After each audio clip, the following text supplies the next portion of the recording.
میں ابھی تھوڑی دیر پہلے اپنے کچھ نوجوان ساتھیوں سے کہہ رہا تھا کہ مجھے اتنا دکھ ہوتا ہے یہاں آ کر، خوشی بھی ہوتی ہے، دکھ بھی ہوتا ہے.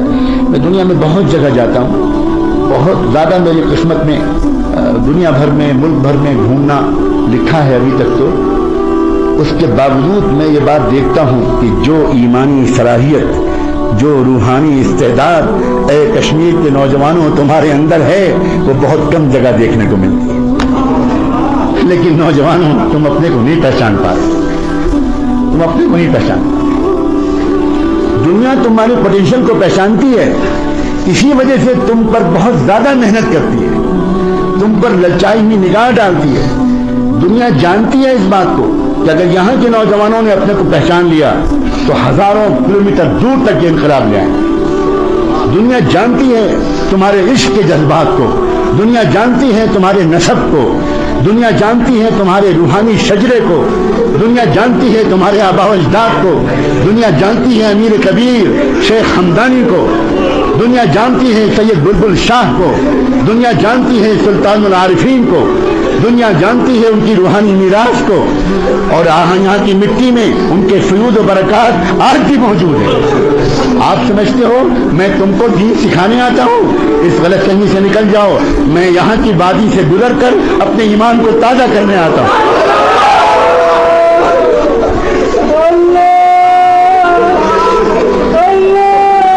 آپ تو پہچان لو نوجوانوں.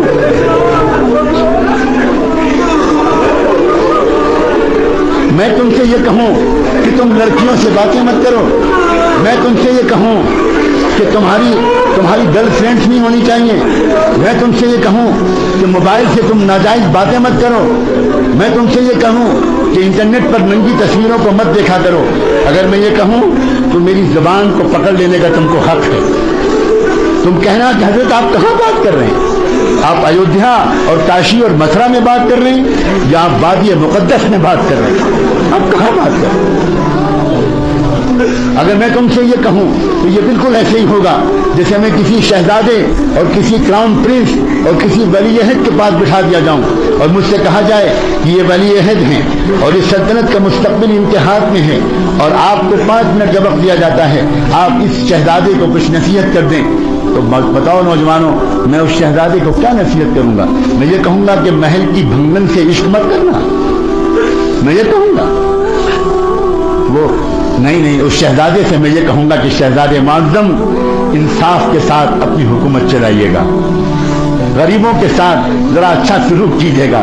بہت دن ہو گئے آپ کے علاقے کے غریبوں کو کوئی محبت بھرا رہنما نہیں ملا. میں ان سے یہ کہوں گا. اسی طرح میں تم شہزادوں سے، تم نوجوانوں سے یہ نہیں کہنے آیا ہوں کہ تم گندی فلمیں مت دیکھا کرو. میں یہ نہیں کہنے آیا ہوں کہ تم اپنے اپنی جوانی کو بے داغ رکھنا. میں تم سے یہ کہنے آیا ہوں اس ڈوبتی ہوئی انسانیت کو تمہارے سوا کون بچانے والا ہے؟ تم نے کلمہ پڑھا ہے محمد الرسول اللہ، تمہارے لیے تڑپے تھے محمد الرسول اللہ، تمہارے لیے انہوں نے اپنے پیٹوں پر پتھر باندھے تھے، تمہارے لیے ان کے نواسے بھوکے رہے تھے، تمہارے لیے ان کے گھر میں 2 مہینے چولہا نہیں جلتا تھا.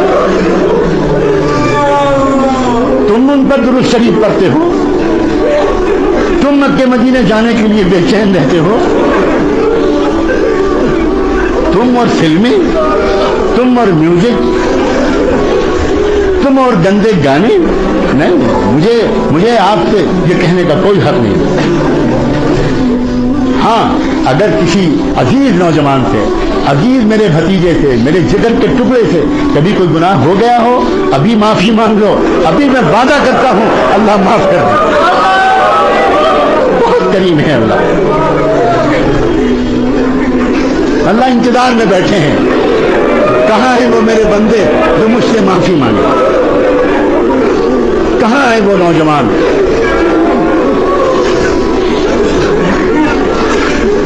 بہت کریم ہے اللہ، بہت رحیم ہے اللہ. نوجوانوں، اپنے اوپر تو رحم کھاؤ، دنیا پر بھی رحم کھاؤ. دنیا انتظار میں ہے، واللہ دنیا پاک دامن نوجوانوں کے انتظار میں ہے. انتظار میں تنگ آ گئی ہے دنیا.